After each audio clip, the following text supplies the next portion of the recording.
គ្រប់ជម្រាបសួរបងប្អូនផងដែរវណ្ណោទិញលក់រថយន្តសាលាលេខ5ហ្នឹងហើយបានមកបង្ហាញសាច់យ៉ាងសខ្ចីរបស់ហៀលុចឆ្នាំ04ហ្នឹងហើយរបស់សុទ្ធលេខដៃប៉ុង1ហ្នឹងហើយបងមើលមកជុំហ្នឹងហើយឡាននេះ 2A ត្បូងឃុំម្ចាស់ដើមស៊ីន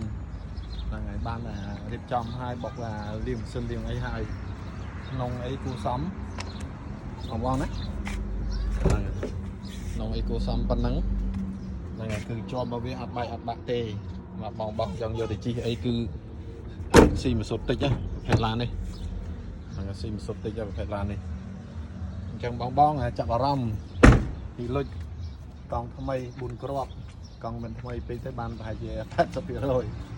អញ្ចឹងតាក់ទងមកខ្ញុំបានណូទិញលក់រថយន្តសាលាលេខ5តងហ្នឹងហើយអានេះលុច04ហ្នឹងហើយទូទៀបល្មមដឹកដៀវខែតរេនខែដឹកស្រួលលេខដៃមកសុទ្ធប៉ុង1អានេះ100គីឡូស៊ីតែ7លីត្រនេះណាបងប្អូនណាស៊ីតែ7លីត្រនេះ